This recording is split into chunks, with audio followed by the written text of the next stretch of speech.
And it hits me, oh my gosh, this is that triangle. You know, there's explanation for everything that occurred in the Rendlesham Forest incident that doesn't involve aliens at all. It was completely silent. It comes right over our heads. He saw a classic flying saucer really standing in the clearing. He turned over to my father and held his hand, and he looked in his eyes and he said, "We're not alone." Welcome to Podcast UFO for our live show.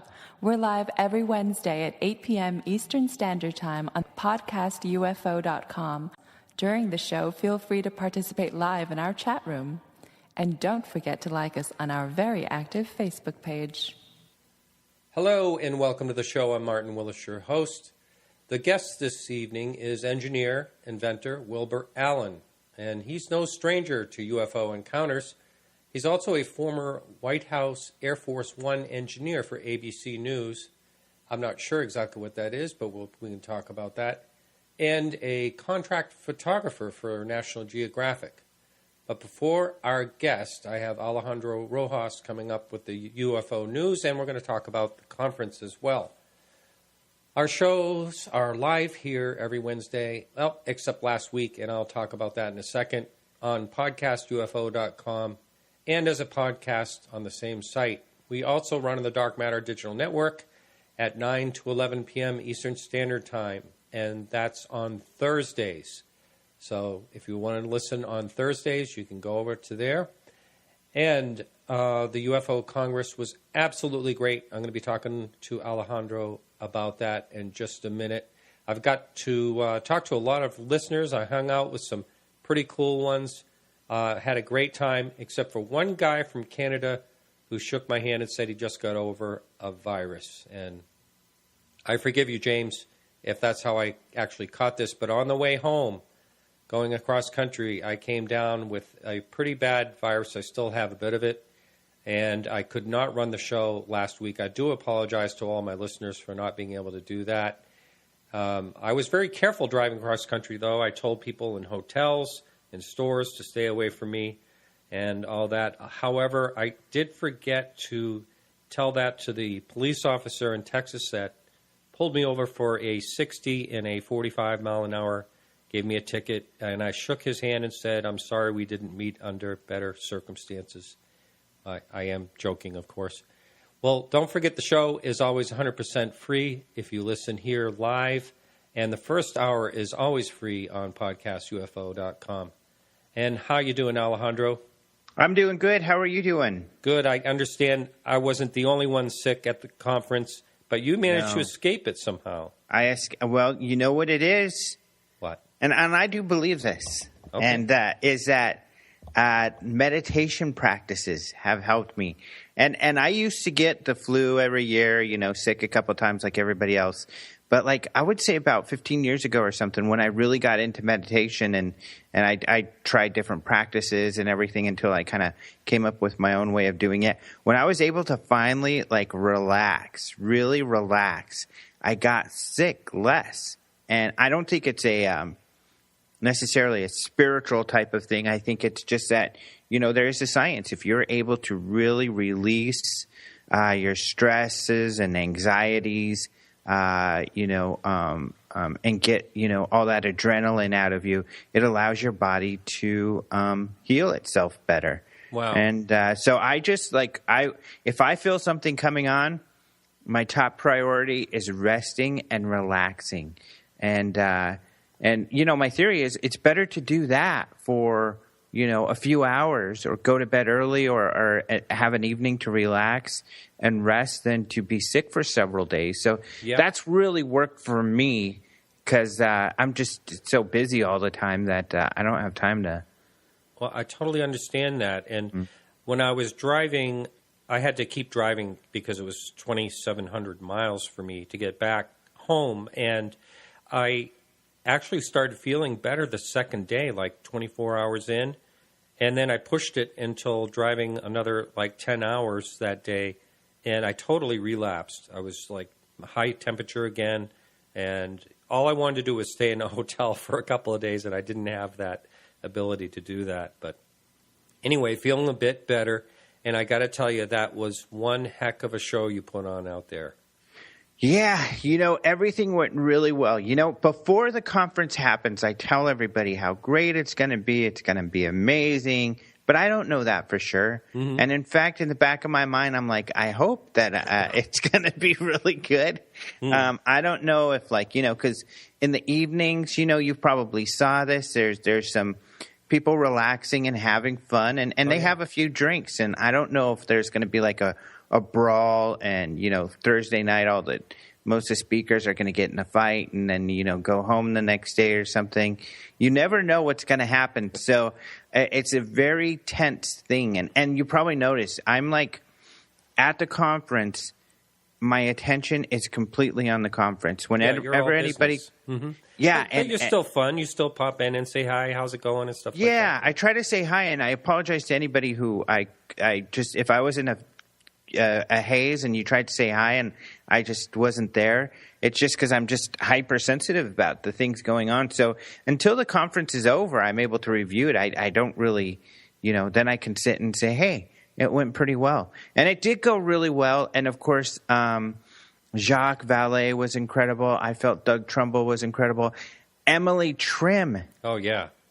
I mean, that was so cool. This witness from the Rouen encounter, we talked about it before. That came across. That worked out better than I could have hoped. Well, I'll tell you what. There wasn't a dry eye in the house when she told her story. Yeah, including me, I have to say. It was absolutely amazing, and I was honored to be able to talk to her. And she was just a real sweet girl. It was really, really nice. I was kind of blown away, and that's the Ariel School for the listener that is not familiar with it. It's something you want to Google and check out. Randy Nickerson was there. I always have great fun with him. He's a good guy, doing a wonderful job on that movie, and that's getting closer all the time. We're going to have Randy on the show here, hopefully with Emily as well. She said she'd like to be on, but she's under a contract, a non-disclosure contract for now until the movie's released. So I'm not sure exactly how much she can say or not say.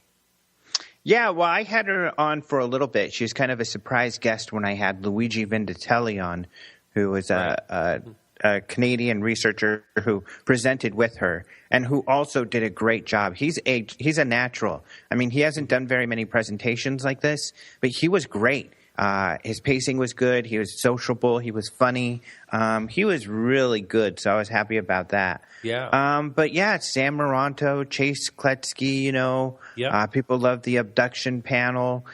Even the skeptics, I think, felt it was interesting to have all of these experts, discussing their differences of opinions about the phenomena or their perceptions of the phenomena. So it went really well. I mean, we work really hard at having it be a great event. And I don't know, personally, and maybe because I put it together, and luckily we get lots of feedback, but I do feel it's a heads above anything else out there. Yeah, the only you and I talked about this briefly, and the only part I thought was a little bit, how do I say it? I wasn't all that impressed with was the hybrids, and I don't know what type of feedback you've gotten from that, or if you even do get feedback. I do get feedback, and this is what's funny because there's certainly, I always say this, we try to present the field, the entire field, and Barbara Lamb's talk is what you're referring to. Mm-hmm. I love Barbara Lamb as a person. She's awesome, and she's a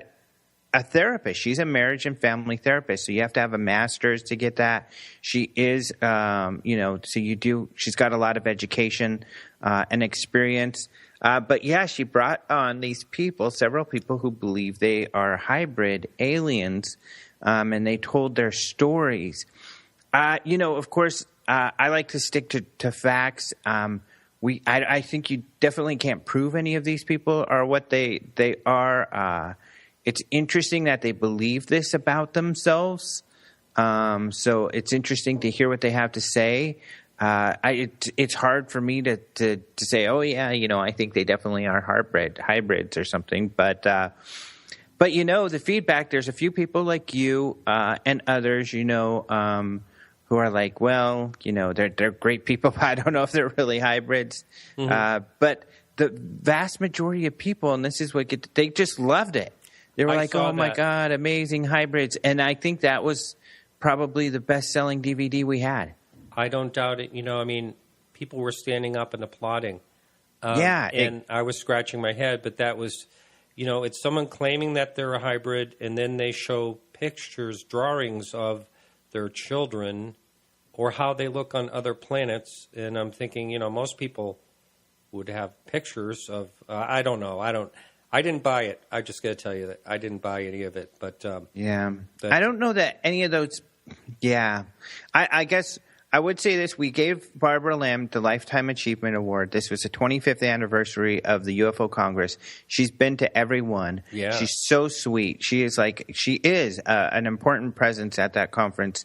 And I believe she does honest work. I believe that, she is honest, that when she feels that this is what she's finding, this is what she believes. I don't think she's trying to be deceptive or she's not an egotist who's just trying to promote her work or try to get famous like others in this field who, we know of. And so she believes, what she's doing. So, yeah, it is one of those things where it's really fringe. It's further outside of the bounds of kind of the area I dabble in. But, yeah. Well, most people like to listen to this part to hear us talk about UFO news, but I think I'm going to have to tell the listener we're going to have to put that on hold for a week because I think, we don't have a lot of time left here. And but we got great news. Oh, okay. All right. You want to jump into a story already then? Yeah, I mean, okay. There's some really good stories lately. One of the stories, this one hasn't been confirmed, but it's got some interesting aspects to it in that there's this Navy petty officer. He's retired. He was in the Navy. He worked at this base in California for a period of time. He says that he was responsible for farming out UFO files to defense contractors, and that he saw in these files evidence of UFOs and aliens. He has talked to Nick Pope. He submitted this story to MUFON. They've interviewed him. Nick nor MUFON have said, hey, we've confirmed this guy's the real deal yet. But Nick says, so far he's looking interesting, that the verbiage and everything seems very authentic. So he's looking into that. I have some quotes from Nick on the story. Also, a UK paper got a hold of him, and they asked him, well, where are these files? And he said, well, those are top secret. I couldn't take those. But he just said he decided to come out because he believes his 25-year secrecy agreement has expired, and it's okay for him to say something, and that he believes that the government should talk about these files. So this is kind of interesting. If everything checks out, which Nick and MUFON are looking into, they would be able to verify his background. I don't know that they'll be able to prove all of his statements, but that's shaping up to be something interesting. Yeah. Otherwise, on the political front, Ben Hansen has done another analysis. Oh, yeah. It's on our website. Yeah. Yeah, so it's funny because, Obama, this conversation with this little girl that Obama had on the Ellen DeGeneres show a couple of weeks ago only was like a minute long. But Ben's able to put together a 20-minute analysis where, again, he feels like, maybe Obama's changing his tactic about tackling the UFO topic. I'm not so sure. I think his tactic is to be funny and silly. And so there is no idea of, well, I'm going to tell him this or I'm going to tell him that. Ben feels differently, and he feels that he can prove that in his analysis. So people can take a look and see what they think of that. But I think the most exciting is something released today from the I-Team, KLAS, Las Vegas. George Knapp is part of this group, and he is put together the story, but it was one of his colleagues that interviewed Podesta, who, of course, is Hillary Clinton's campaign manager, who is a UFO enthusiast, and they asked him about UFOs. And Podesta, for the past year, has been tweeting about UFOs, but people were not sure, and they assumed he was joking around. But in this interview, you could see he's very serious about the topics of UFOs and the declassification of UFO files. So it's really cool that finally someone was able to do a video interview with him and talk to him on the topic. So we've got these stories and more at openminds.tv. Yeah, I saw George post that on his Facebook page yesterday, and yeah. So is that? Do you actually have the video of that? Is that on YouTube or anything? Do you know? It's not on YouTube. It's on their site. So I have a link to. I have a summary of what happened with some other commentary, and then a link to it. Because unfortunately, and I'm going to go on their Facebook and complain a little bit. They don't let you embed their videos, which is kind of frustrating because everybody lets you embed their videos. And they still get traffic from it. Yeah, so you get traffic and it just gets really popular and it goes more viral. I think it's a good thing to allow that. But so I have a link to it. I see. Okay. But unfortunately, I wasn't able to embed it in the story. All right. Very good, Alejandro. Well, again, thanks so much for your hospitality out there. It was just a wonderful time. And I got to tell you, that resort is just like living in heaven. It's a wonderful place. It's gorgeous. And I'm super happy that you were able to make it because for the longest time, you hadn't been to one of the congresses or you were able to come by for a little while. But I'm really happy. I mean, that's what I get really excited about, too, because we work so hard for everybody to have a good time and for it to be a really classy professional event. So it's really exciting when my friends or listeners get to come and enjoy that. Yeah. And I'm really happy you were there. And too bad there wasn't any brawls, but it was really great. That's such a good thing. Yeah, There's been brawls before. And I was only kidding. Now, walking through, seeing, Travis Walton and a bunch of people playing guitar and just hanging out, listening to the music, that was so wonderful. It was people can check the International UFO Congress Facebook, and we've got lots of pictures and a few videos and a video of exactly what you're talking about, Travis playing some music on it with his guitar. All right, Alejandro, I'll be talking to you next week. All right, talk to you soon, buddy. All right, everyone, so hang in there. We'll be right back after the music break with Wilbur Allen.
Hello, Wilbur. How are you? Welcome to the show.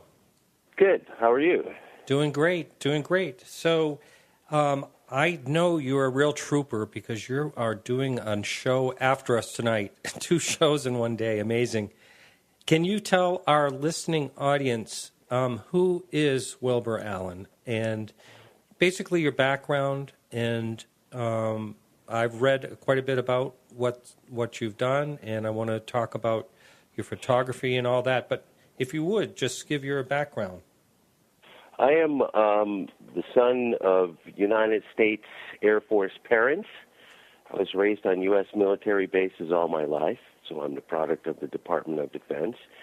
I am a former White House Air Force One Marine II engineer, and my background is aircraft engineering, optical physics, and photography. When you say, are you saying you actually worked on the Air Force One itself? I worked on Air Force One as an engineer for Ronald Reagan and George Bush. I see. Now, does that mean like taking care of the craft, that type of thing, or? No, I was more engineering with the president in terms of whatever he needed, especially when they went live for television or for radio. I made sure that whatever that was there was directly connected.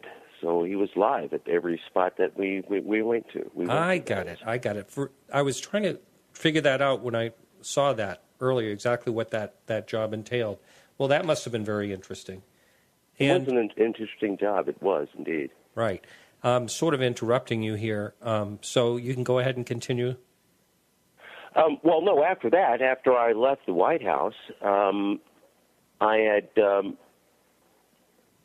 taken on some jobs freelancing, and one of those jobs was with a record label in New York called Def Jam Records, and they hired me to do a album cover for an artist which came to Washington, and we started filming around Washington, D.C., and the last spot we filmed was at the U.S. Capitol building, and at the U.S. Capitol building we all had a close encounter of the fifth kind, in which an object came out of the sky, an entity of some sort exited the craft, and it made contact with us, and then it took off. This was right in front of the Capitol building? In front of the Capitol building.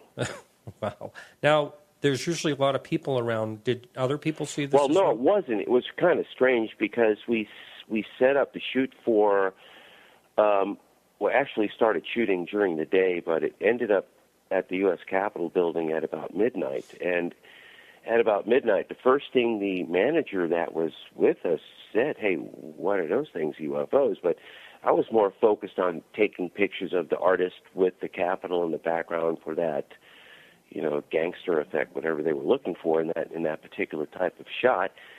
But as I was filming, what I was filming were these objects, which, I don't know if you know familiar with the history of the U.S. Capitol, but in 1952, on the very same day that I had my encounter, July 16, 1952, was the first encounter at the U.S. Capitol building, which a formation of luminous objects flew by the Capitol dome, and they were filmed by several people, but one of the people that was on the ground was using a Bolex 16-millimeter handheld motion picture camera, which was like the video camera in the 1950s. It's like the video camera of today would have been the equivalent to that. Mm-hmm. And he filmed these objects fly by the Capitol dome, and the objects that he filmed fly by July 16, 1952, basically came back July 16, 2002, the night that I filmed my objects, because they were essentially the same, except the differences were with mine. The objects in 1952 were this whitish blue color. The objects that materialized in the sky above the Capitol in 2002 were nuclear green. And what was interesting is these green objects that I photographed in 2002 were first documented in 1946 over the skies of Germany during World War II.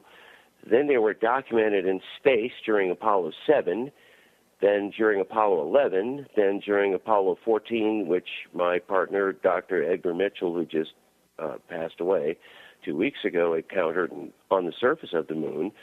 Then Apollo 16 and Apollo 17 all documented the very same objects that I photographed in the sky at the U.S. Capitol building. So we have NASA documentation from Apollo, and then the documentation which I was able to obtain with a more advanced film camera, which I had at that time, which I was using a Nikon F100S.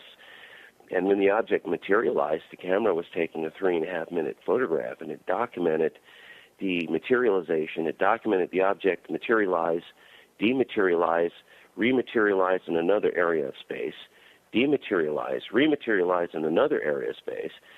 And as it finally rematerialized, it was generating essentially a Stargate, which the camera also photographed.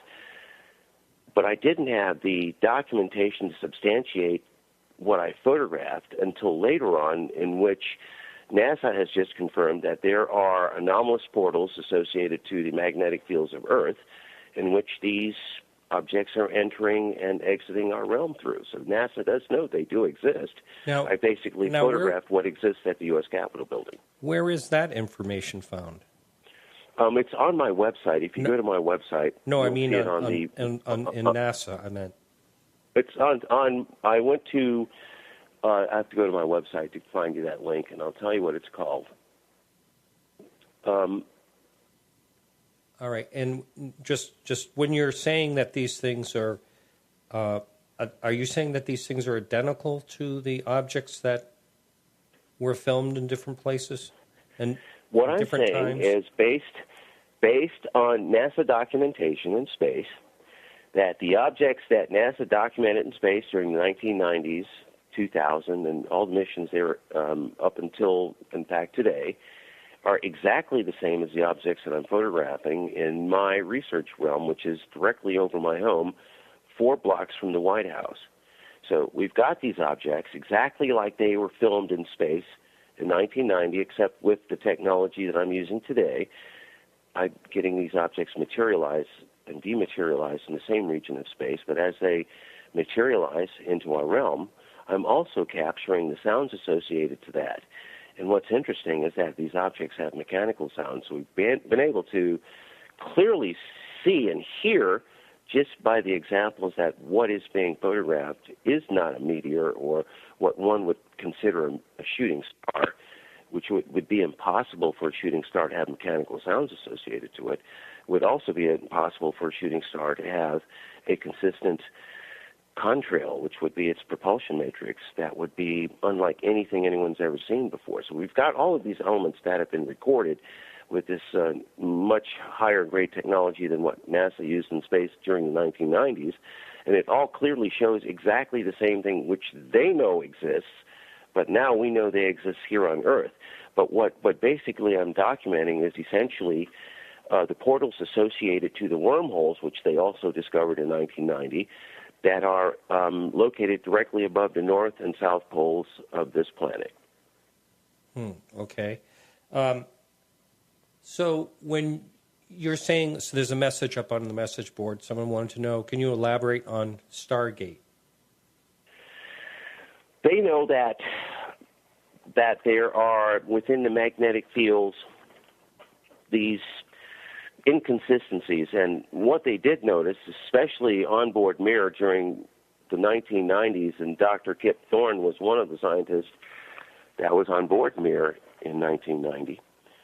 What they documented were objects materializing from a region of space, entering into Earth's atmosphere, or leaving Earth's atmosphere and dematerializing in the same region of space in which they materialized.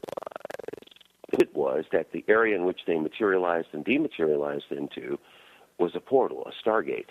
And that stargate was connected to the wormhole, which is located above the North and South Pole. And they documented that. Okay. And you were able to send us, or send me, I should say, a link that will... That is indeed. If you go to my website, it's ufodc.com. The chapter itself is called How ET Enters Our Airspace. It's in the middle of the page. You can't miss it. It's the graphic is Earth with a graphic of a magnetic field in blue with anomalous objects in a grid. You'll see it. But if you click on that chapter, it clearly takes you to the page that's associated to which I'm discussing right now. But in my samples, I have all of the examples in which objects materialize, fly by, or dematerialize in the same area of space.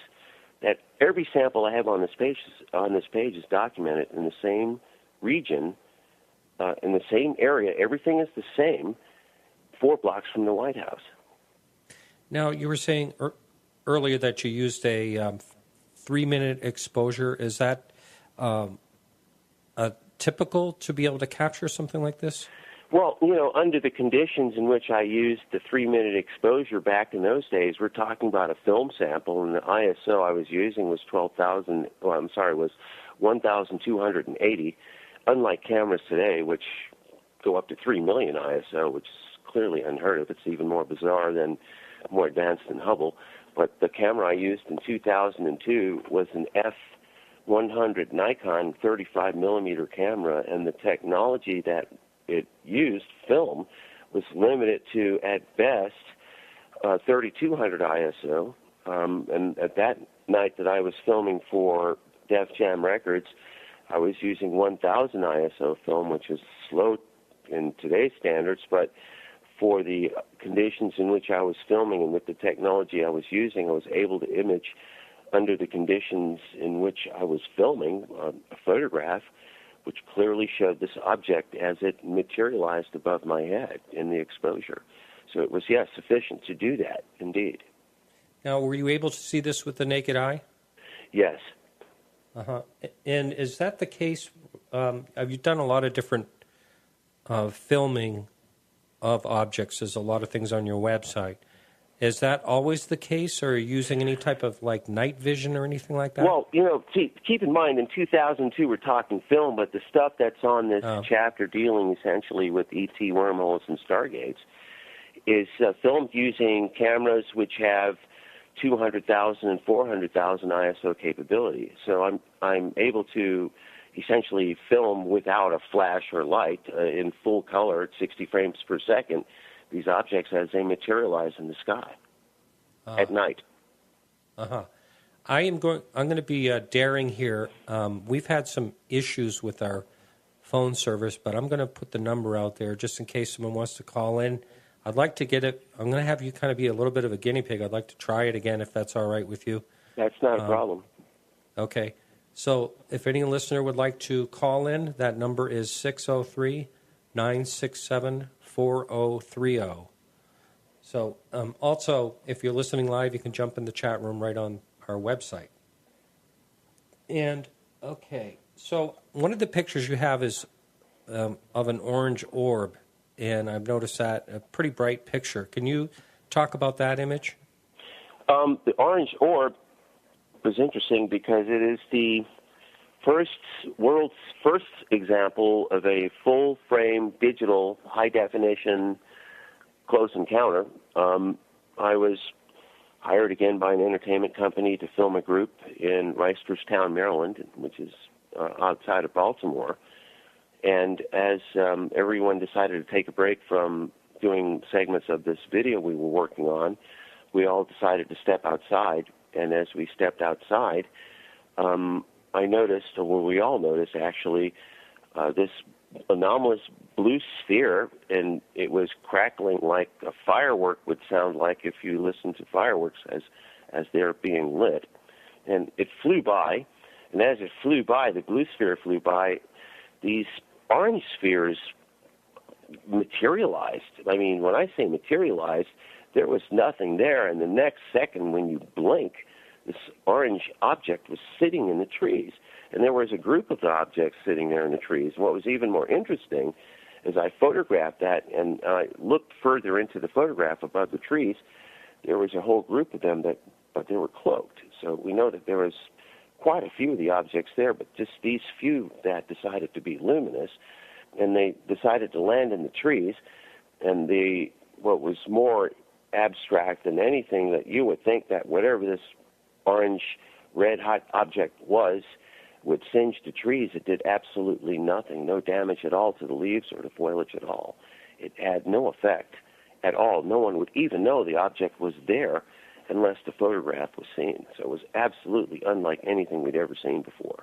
Which, by the way, there's another person in Mount Vernon, New York, Melvin Harris, who photographed the exact same objects that I photographed in Baltimore, but in Mount Vernon, New York.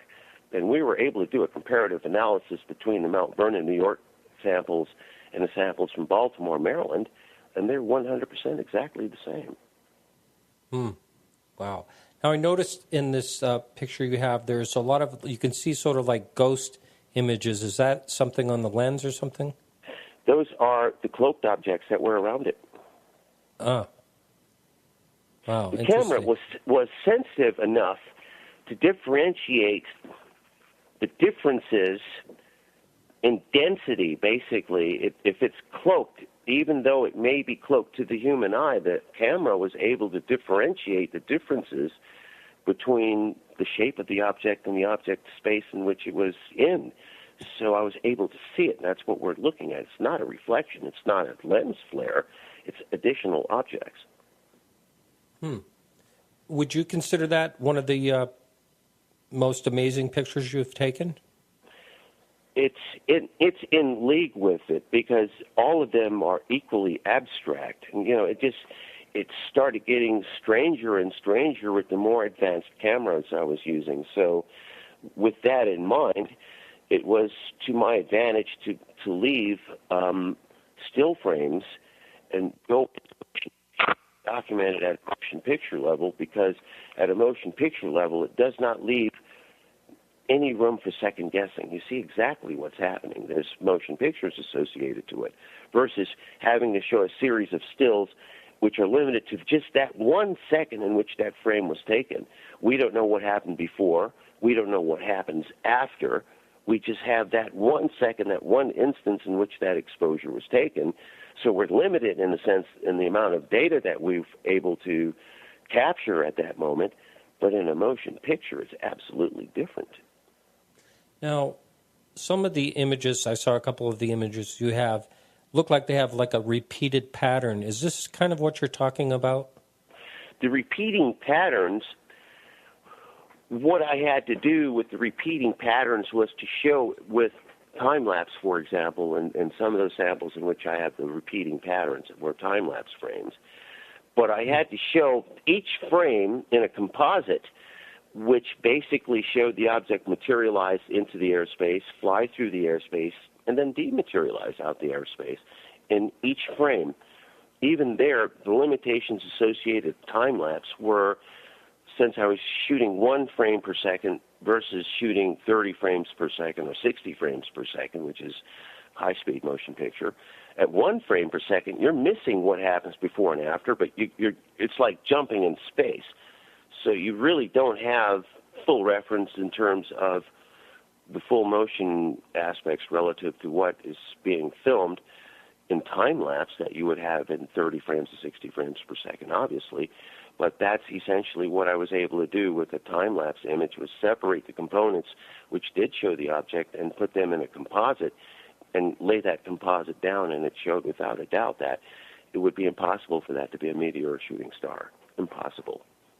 Plus, there are other reports associated to the Band of Light UFO, especially Flight 1628 and 1986 over Alaska, which Japan Airlines clearly documented what this airline pilot said was a luminous object much larger than 2 aircraft carriers, and that's what we're looking at.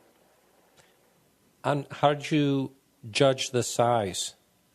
Well, I used a 20-millimeter lens, and 20-millimeter lens is basically taking up, you're looking at 180 degrees if you look straight up. At 20 millimeters, the object I photographed was at least 4 to 5 aircraft carriers in length, not 2. It was much larger, much larger. You do hear a lot about very, very large crafts, so, nothing surprises me when it comes to that. When I tell you, and you're looking at a 20-millimeter sample, you do the math. How big is that thing? And you're looking at a 20-millimeter picture. It's pretty damn big. Yeah. I am definitely not a person that's schooled enough to know exactly what you're talking about. We have to look at people who don't understand photography with cameras and camera lenses. When you have a camera with a 10-millimeter lens, obviously that's super wide angle. 20-millimeter, it starts getting more into normal perspective, but it's still super wide angle. Then it goes into 50-millimeter, which is normal perspective.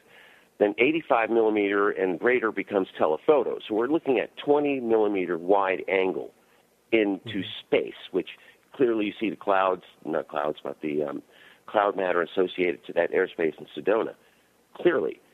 So the object that's photographed there would have to be, logically speaking, 5 aircraft carriers in length, maybe 6. Someone wants to know, what was the shape of that object? It's just a beam of light. Is this the one that looks like a string almost? It's not a string. Its shape is specific to, it's like a line. If we look at, I'll use highways, for example. The lines in the highway, that little lines they paint that have separations in the center, it's like that. It's just a line. That's all there is to it. A cylindrical line. Band of light. That's how the captain of the Japan Airlines Flight 1628 described it, as a band of light. I thought his description was more like a large walnut, if I remember right. No, that was the first two objects. We're talking about the third object. Third object clearly is this particular object, which Groman also documented in 1960s. So we have documentation of it in other reports, but no one seemed to have physical documentation in terms of motion picture. And I've got 147 samples of it, starting from Area 51 and now over my home in Washington, D.C. Wow. Now, someone just put up there like a rod, is that? It's shaped like a rod, indeed. It's cylindrical, like a long tube, except huge, 5-6 aircraft carriers long. It's a tube of light. Its consistency is just light. Wow. Now, you mentioned earlier that you were basically an Air Force brat, as they say. Yeah. What did your father think about this? Because things happened early on with you, right? Well, my parents were involved in this initial encounter at Sculthorpe Air Force Base, RAF rather, in the United Kingdom. And what was interesting is both my parents knew that what I experienced, we all experienced it because the aliens came into my home, but my father refused to talk about it. What was interesting is in Vietnam, at Cam Ranh Bay, my father, who's military intelligence, documented this luminous green object over a C-130 at the tarmac at Cam Ranh Bay, the airstrip itself, and that green anomaly was exactly the same as the green anomaly that I photographed at the U.S. Capitol building, and the same green anomalies encountered in space by the Apollo moon mission astronauts.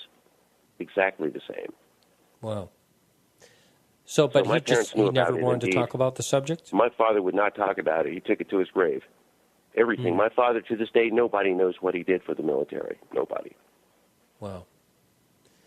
And was your mother a witness as well? Yes. She won't talk about it either because my mother is also military. Ah, I see. Pardon me. All right, so that happened when you said 5 years old? Yes. And was the second time you had any type of encounter the one you mentioned earlier in 2002? Well, 2002 was, first you have to understand that when we had the initial encounter, as I explained it as I was a child, whatever they implanted in me, my body was trying to reject. So for about 12 years after that, I vomited nightly. And the doctors couldn't understand or find anything that was making me vomit nightly. And they took me to military doctors. And at that time, they didn't have the level of technology they have now. It was basically witch doctor, the level of a witch doctor, x-ray machines and a stethoscope, basically.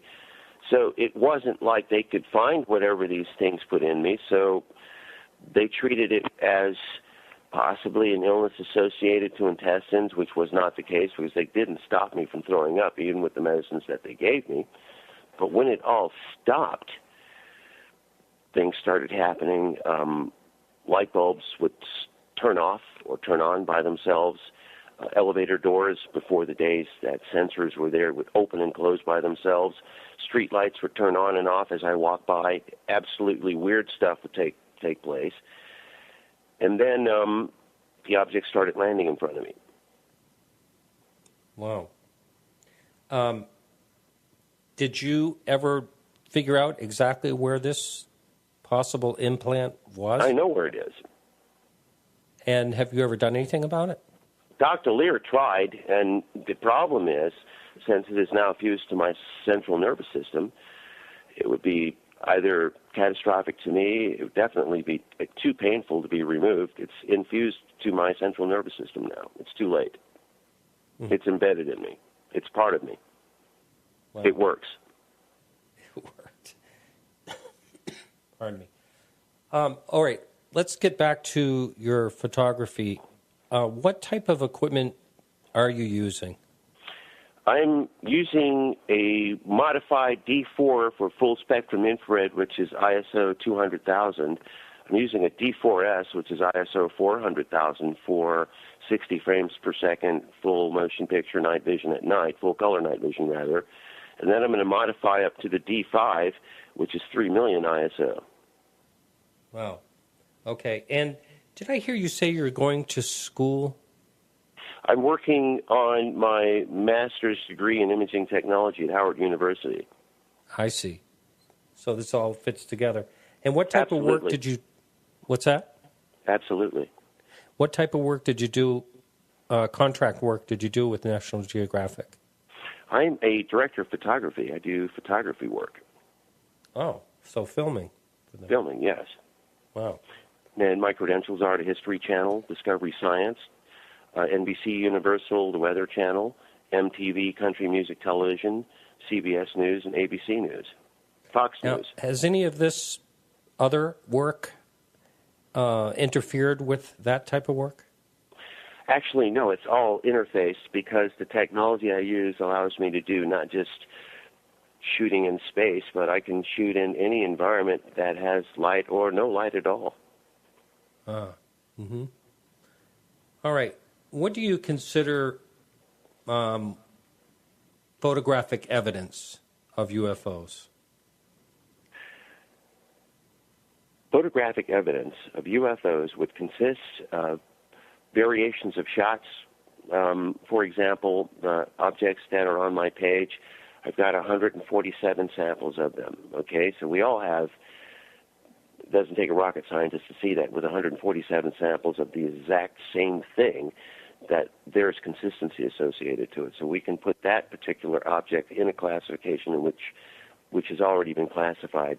If you look at the types of UFOs that do exist, and they are classified as either cylinders, spheres, spacecraft shaped like saucers, the various shapes, bells, everything has a classification associated to it. And if you look at the frequency and the number of samples and the classification associated to it, then one can form the conclusion that indeed, whatever this object is, it is indeed falls within the specifications of an anomalous object, what we would consider an unidentified flying object. It's outside of the consistency of our level of technology. Now, have you ever had someone like Bruce Maccabee or anyone like that look at your images? Dr. Maccabee is a personal friend of mine, and he is one of my associates, and he does indeed do the research on all of my samples. Ah. Really? And what's his conclusions? Ask Bruce. I think this would be an occasion that Dr. Maccabee should be in on this conversation. Okay. I've had him on the show a few different times. And, you know, there's other people that are doing a lot of analysis on film and photography. These are qualified people. I'm talking about people like Mark D'Antonio. I'm not sure if you know who he is. Well, Tim Delatoso did the analysis for Uncovering Aliens, which the BBC hired him specifically to do the analysis on the footage that I did in Sedona. And there was no doubt in his mind, especially in looking at the raw footage, that what I photographed clearly came out of the sky and clearly was imaged in the best possible definition he'd ever seen on my samples. So, yeah, there are other people that do look at my work. It's not like I'm sitting here making claims that I can't substantiate without scientific analysis, in that some of the samples that are on my website were substantiated by my other associates, like Edgar Mitchell, who passed away, Buzz Aldrin, and some other astronauts that I'm also associated with. So I'm not doing this all by myself, and I'm not using just my examples alone. If you notice on my website, a lot of it has to do with NASA, and I'm using NASA as the basis of analysis. So with the basis of analysis, I'm able to show with the objects that I do have the consistency that does exist, and that if that consistency does exist, one can conclude that without a doubt that these objects, at least based on the data that's out there, are indeed extraterrestrial. Okay. Now, you said Sedona, so that you did some filming and photography out there? Yeah, I did Uncovering Aliens, Black Ops Conspiracy for the BBC Discovery Networks. Ah, okay. And I read or I think I listened to one of your interviews where you said that you were out at Area 51. I led the expedition for MTV and the BBC on a special that was filmed in Area 51, but the show specifically I worked on was My Big Redneck Vacation.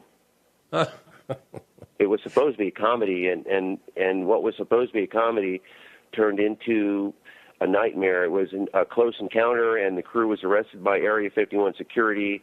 It was an absolute nightmare. Oh, my goodness. How long were they detained? It was creepy. It was more creepy than funny. Yeah. Were they detained a long time? They were, let's just say, how would you feel if you're face down in the dirt with 16 M16s pointed at your head? Oh, my God. Was this involving yourself as well? No, kind of weird. Before it went down in the desert, I'm filming by myself because I went into the desert just to get some examples away from the crew, away from the lights. And whatever was in the sky slithering like a snake, looked like a sperm cell, telepathically communicated to me to pack my, I'll say stuff, but it didn't use the word stuff. It told me to pack my stuff and leave immediately, and I complied immediately. And within 1 minute of getting to my crew van, all hell broke loose. It was 80 security personnel from Area 51 ascended on my crew and arrested them. No, so they were actually on the property itself. No, we didn't go anywhere near the property. They arrested us because the objects were in the sky above us, and they didn't want us to see it. Wow. Which I got. They have no grounds for arresting you if you're not on the property. That's doesn't make any sense. Well, no, they didn't, but they took the material from the crew. Well, I can't say they weren't on the property because I'm on another part. I'm outside on the perimeter. They went towards the main gate. Wow. So I don't know what they did. All I know is aliens told me to pack my stuff and leave, and I did. And from that night forward, whatever it was that told me to leave has followed me to all of my locations and is now every night above my home, every night. And presenting itself how? And how do you know it's there? Visually. All the visual samples that I have documented. 60 frames per second video. I do it on a nightly basis. Everything is the same. Wow. Interesting. Excuse me. Pardon me. That becomes the problem. When you look at randomness associated to a meteor, what do you think the probabilities of a meteor shooting by on a daily basis on the same trajectory? Impossible. It's random. It's totally random. But what I'm showing you has consistency, even in its angular trajectory. So what does that say? That says either there's indeed an extraterrestrial presence first, but there's either a base, a cloaked mothership, or a portal. And my assessment says there's a portal right there. Someone on the message board wants to know if there's actually pictures that you're taking every night that they can see. It's on my website, UFODC.com. If you go down, you'll see there's chapters, Washington, D.C., Alaska for the Missing in Alaska, which I do for the History Channel. There's all of these chapters. Look at Washington, D.C., specifically Washington, D.C., because I'm here. That's my basis of analysis. I live 4 blocks from the White House, 11 blocks from the U.S. Capitol building. Look at the samples I'm getting above my home on a nightly basis. All right, they're so consistent with Area 51. Okay, there's a question in regards to your implant. Why do you believe it is attached to your central nervous system, and what do you believe the implant actually does? It's inside my head, and it works as a transponder. Sends and receives signals, obviously. I mean, they know where I am. I know where they are. They're able to tell me how to film it, and I'm able to film it as they tell me to. And another question up there is, how do you know that it's extraterrestrial, and what about other dimensions? We don't know that, but the samples that I'm able to document based on NASA footage clearly shows it's extraterrestrial.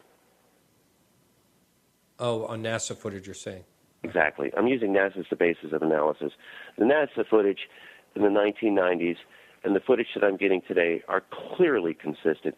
With the exception, the footage I'm getting today is higher resolution and much better quality. Okay. Pardon me. I'm probably going to run the show just over an hour tonight.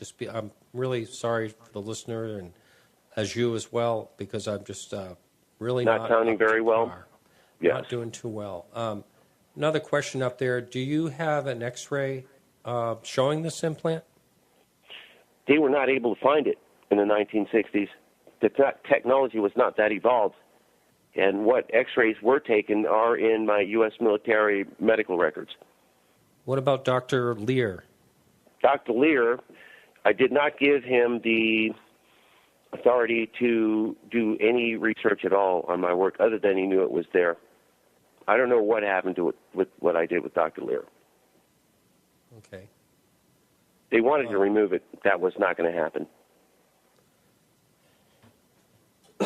Okay. All right. Now, you have a book. Do you want to talk about that? I've got a book called UFO Forensic Files, and it's basically based on my 2002 encounter, and it's kind of dated information per se, but the theory inside was I concluded that whatever it was I photographed in 2002 entered and exited through a wormhole, which it did, and basically now with the level of technology and research that I do have now, and with the documentation from NASA, it clearly indicates that I was correct. Huh. My sample in 2002, by the way, negates the laws of light and motion. It showed four green objects moving in lateral and upwards motion, but its lateral energy signature is blue, not green. That negates the laws of light and motion. That's impossible. Those four objects should be leaving both energy signatures in both directions are green, but that wasn't the case. Uh-huh. Now,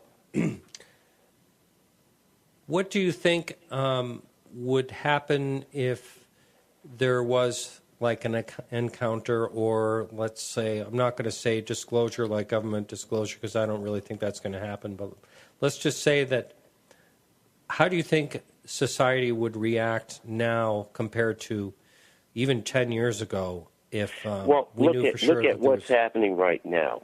Right now, Independence Day is about to come out. The second Defenders of the Galaxy came out. All these other sci-fi films dealing with extraterrestrials, with Iron Man, what are those? I forgot, the Avengers. I mean, it's all there. They're getting you ready. Star Wars, it's getting you ready. Mm-hmm. We're being indoctrinated into what's about to hit the fan. And I'm telling you, 4 blocks from the White House, the White House opinion is there is no ET or ET cover-up.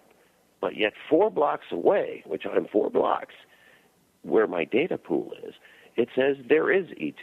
Now, who do you believe, the politician that's voted into office or the data coming off of my cameras?